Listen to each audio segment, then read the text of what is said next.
Pregnant सास। जमाना कितना भी बदल जाए, इतना भी नहीं कि बहू घर आए और सास गर्भवती दिख जाए।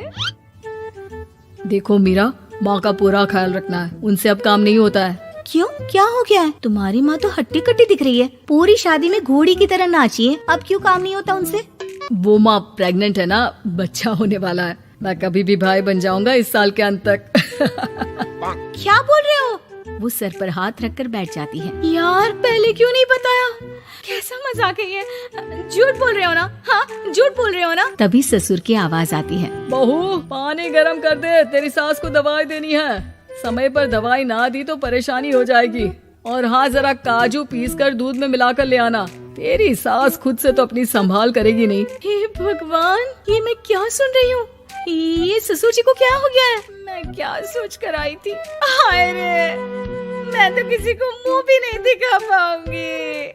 अब ये रोना धोना बाद में करना, पहले गर्म पानी कर दो, माँ को दवाई देनी होगी। और हाँ, रात को माँ के पैरों में तेल लगा देना। बहू को गुस्सा आ जाता है, वो बड़बड़ करती किचन में जाती है जहाँ उसका ससुर खड़ा होता है। एक बड़ी जिम्मेदारी है हम सबके सर ऊपर। इस उम्र में माँ बनना खतरे से खाली नहीं होता। हाँ हाँ पता है, तो क्यों बन गई माँ? अरे खतरे से कम नहीं है तो क्या जरूरत थी लल्ला पैदा करने की? कैसी बात कर रही हो बहू? क्या तुम खुश नहीं कि घर में एक नया मेहमान आएगा, छोटे छोटे पैरों से पूरे घर में घूमेगा? पिताजी, ये हाथ जोड़े आपके, आप यहाँ से जाओ।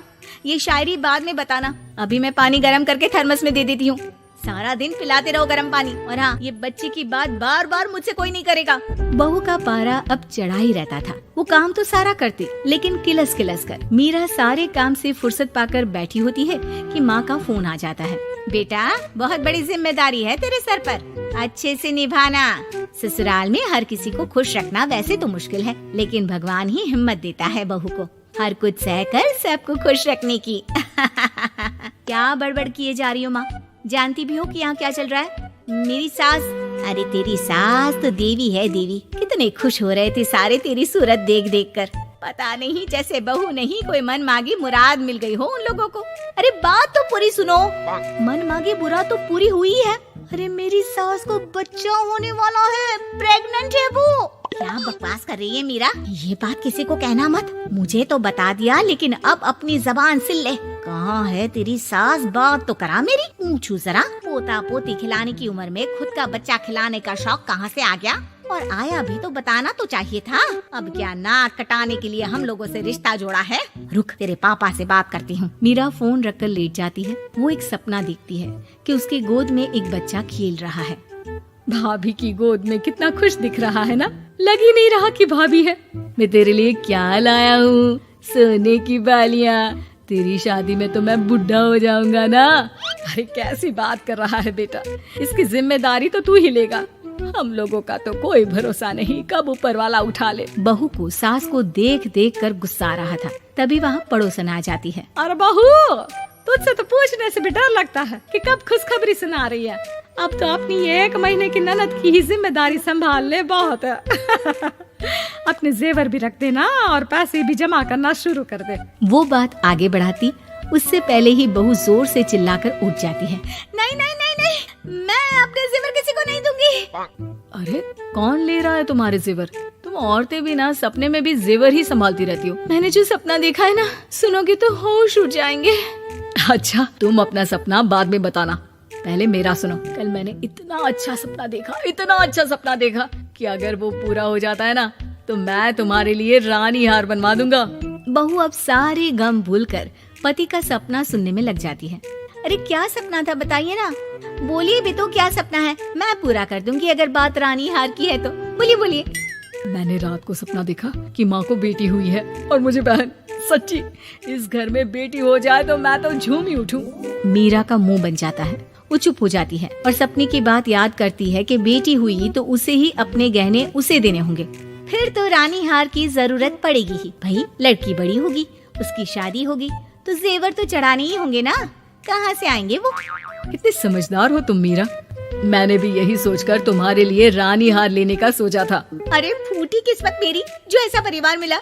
मेरे पापा की तो मैं अभी क्लास लगाती हूँ, जो सब जानते हुए भी ऐसे परिवार में मेरी शादी कर दी। बहू पिता को फोन लगाने ही वाली होती है कि ससुर की फिर से आवाज आती है। बहू गरम पानी ले आ जल्दी, थर्मस में खत्म हो गया है।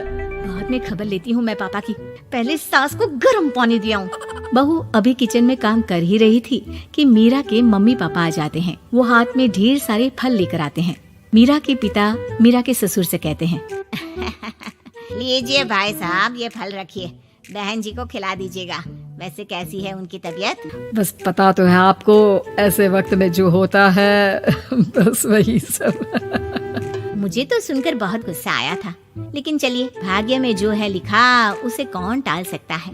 डॉक्टर को दिखाए? हाँ, बस डॉक्टर आने ही वाला है। अच्छा हुआ आप लोग भी आ गए। उतने में एक सुंदर सी लेडी डॉक्टर आती है। पेशेंट कौन है आप? अरे नहीं जी, मैं तो बहू हूँ इस घर की। मैं तो अभी सोच भी नहीं सकती पोता या पोती के बारे में। अभी तो मेरी सास ही। अरे चुप हो जाना, देख तो ले, डॉक्टर है ये, किसी के भी सामने गुस्सा फोड़ देती है। डॉक्टर कमरे में जाती है और थोड़ी देर बाद बाहर आ जाती है। पीछे से सास भी निकल आती है। हे भगवान, इतना दुख तो किसी को भी ना दे जितना मुझे दिया है। देखिए बहन जी, आप लोगों को तो ये सोचना भी नहीं चाहिए था। वही तो मैं भी कह रही थी कि आप लोगों के लिए तो सोचना भी गुनाह है, लेकिन अब पछताए होत क्या जब चिड़िया चुग गई खेत। डॉक्टर वहाँ से चली जाती है। मैं माँ नहीं बन सकती, मैं प्रेग्नेंट भी नहीं हूँ। ये कैसे? तुम तो बोल रही थी कि अरे वो गैस का दर्द था और पेट भी गैस से फूल रहा था। डॉक्टर ने चूर्ण दे दिया है, गर्म पानी से फाँकना है। मैं अभी लाती हूँ गर्म पानी। अरे मैं तो गीजर ही लगा देती हूँ। हाय रे, खुशी के मारे पागल ना हो जाओ।